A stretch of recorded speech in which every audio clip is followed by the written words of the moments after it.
the Executive Council established in terms of the GMO Act, and we'll be speaking to him a little bit later. DG, Cabinet has again focused on the scourge of gender-based violence that's affecting our communities. Yes, Joanne, good morning to the viewers. The Cabinet remains seized with this challenge that we have as a country, the gender-based violence, and I think you will appreciate that the President made the announcement on the immediate measures that have to be put in place, because as a country we can continue this way. There has to be some intervention that are put in place.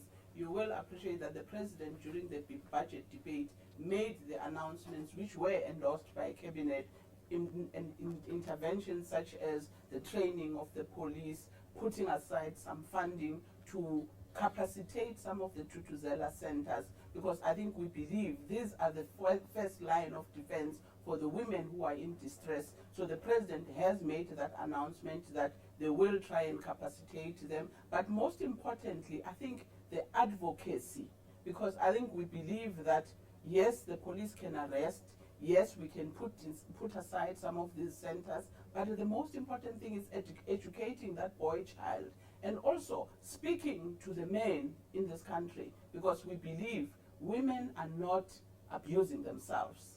Kids don't abuse themselves. And what we are saying is that we have to point to the person who is responsible for the rapes, who is responsible for the femicide, and what the President has said is that they are going to be putting aside some funding where we do this mass campaign, where we begin to tackle the issue. But I think the most important thing also is the training that the President has committed to do in the police stations, because we've had endless stories, harrowing stories from women who have gone to these police stations and they find that they are even abused more when they get to the police. So the President has made that announcement, which Cabinet endorsed, of training some of our police officers that are in the front line. Thank you, DG. I think that is most important indeed. However, on a more positive note for women and girls, I believe a very important framework has been approved by Cabinet to give effect to the constitutional right to dignity and the right to a better life for women and children, women and girls from indigent households. Yes, thank you very much, Chair. And just to take it a step back, some of the viewers would remind them that the sanitary dignity implementation policy was put in Cabinet in 2017. And I think there's been a lot of work that was done from 2017 to now. And that is why we are saying it is a revise, because the critical information that was established by the Women's Ministry in trying to implement it, they have decided to say to Cabinet, instead of making it a policy, let's rather make it a framework. And for a simple reason, Joanne, that the distribution mechanism differ from province to province. And that's why they have decided to say, let's make it a framework instead of a policy. But what is more pleasing, as you correctly say, there are so many young girls that are in distress in poor families. Some of them we've had harrowing stories that when they are going through their menstrual cycle, they don't even go to school because they don't have sanitary. This framework, and what is also pleasing is that it has been provided with the funding. National Treasury have set aside funding this year, and all the girl children that go into these schools, they will be able to receive their sanitary pad. But also the important thing that has been put in place that is also funded is the infrastructure that goes with it, because I think the sanitary pads that don't go with the health management of the whole process, there's no point in it. So what this framework has done, it has put in place a bouquet of the distribution, the production, and how they are getting disposed. I think there's a lot of work that has been done by the Women's Ministry together with the Department of Environmental Affairs, because at the end of the day, you want to also to be environmentally friendly, and all that is going to be rolled out in different provinces, and it will be monitored. That's the most important thing, because if you don't monitor it, it won't happen. So I think that's what is also key in this in this decision that was taken by Cabinet. That truly is good news. DG, I also see that the 25-year review report has been approved for release. Yes, at least I will be able to sleep. I think we've been getting a lot of queries from the media of saying government has been saying they are doing a 25-year review. We are now happy to say that the cabinet has approved the 25-year review. It is a review of what South Africa has been from 1994 to what it is today. We do a self-reflection of, did we really achieve the ideals that we had put in place in 1994? But what is pleasing with this review, it is a review that was not done only by government. It is done by government, it's done by civil society, academics, and also eminent persons from outside. I think there were colloquiums. So there is a whole range of insight and perspective from different people. And I think people, if once it is launched, they will be able to engage with it, but engage with it with a view of saying, how do we assist in taking South Africa forward in the next 25 years? What has worked in the last 25 years and what has not worked in the last 25 years? And how do we then take it forward? So the president is going to be launching it in the date to be announced. Once it has been announced by the president, launched by the president, it will go to on the website of the DPME, which is the department that was leading the whole project. So it will be on the website once the president has launched it officially. Wonderful, and I'm sure that will give communities and South Africans an opportunity to truly engage with the document. Now, I'd like to give Mr. Jafta an opportunity to expand on the cabinet-approved protocol which governs the movement of genetically modified organisms, or GMOs. This is within the country and between us and other countries. Could you give us a little bit of background on that, please, Mr. Jafta? Yes, thank you, and good morning to your viewers. The protocol that you're referring to is the Cartagena Protocol on biosafety, and South Africa has been a member or contracting party to this protocol for a number of years. The objective of the protocol is to ensure the safe transfer of GMOs between countries. That's mainly its focus, how it is transferred, how it is handled between trading parties.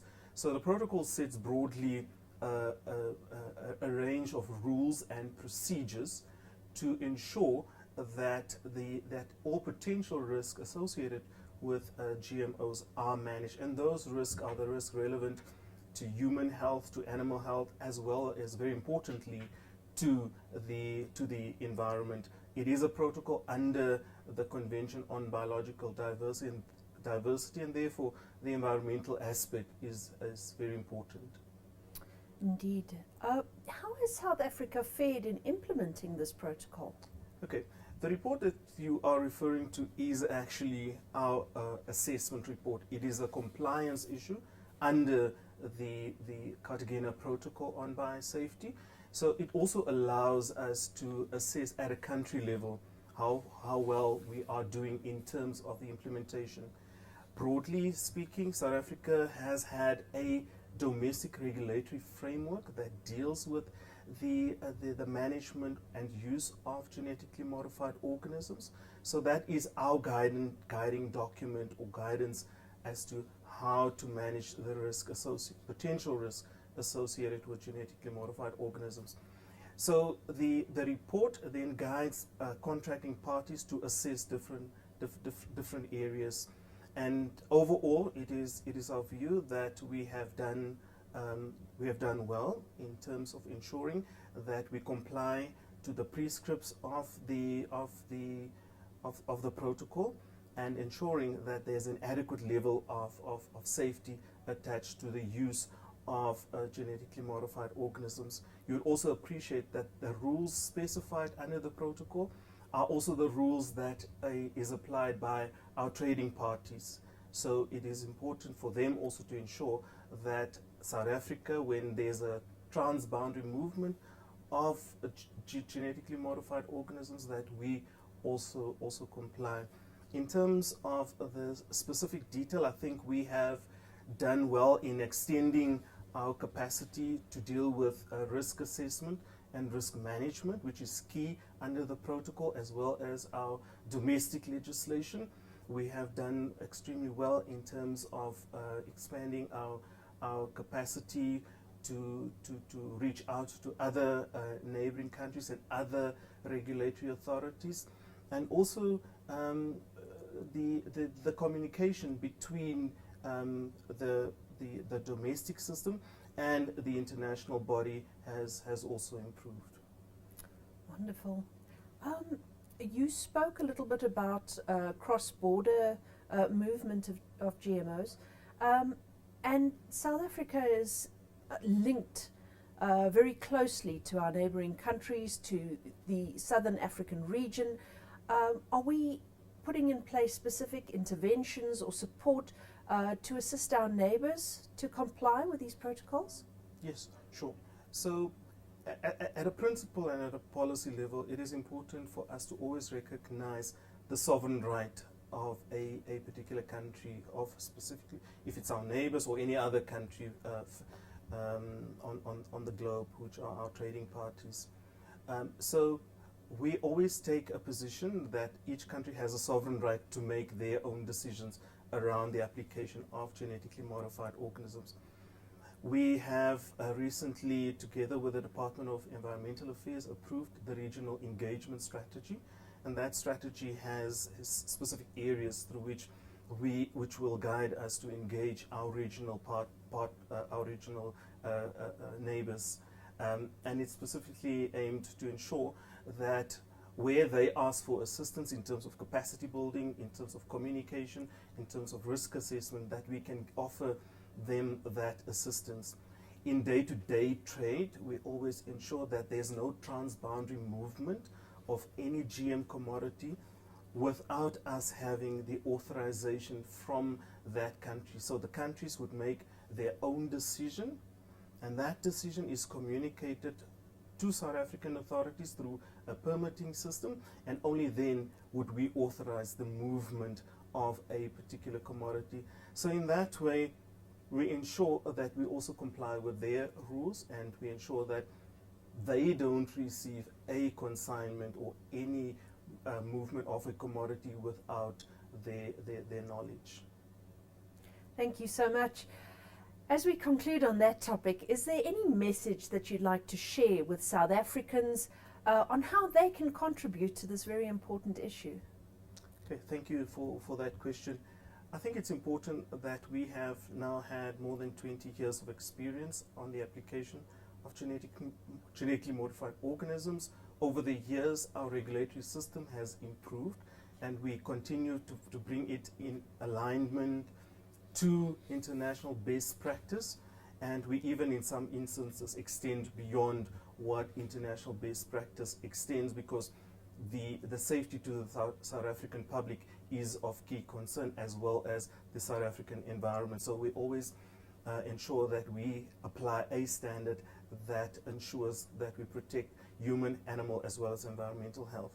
It's important for the public to understand that we have this comprehensive domestic regulatory framework, that there is opportunities for the general public to engage the regulatory framework, and we encourage parties to, or members of the general public, to engage with government to get the correct information, because there's a lot of communication out there, a lot of scare stories out there, but it's important to get the information as to how we manage the system, to get it from the regulatory authorities, and as and when we provide an opportunity for the public to engage us, to make use of those opportunities, so that we can include their views as we continue to improve our regulatory system.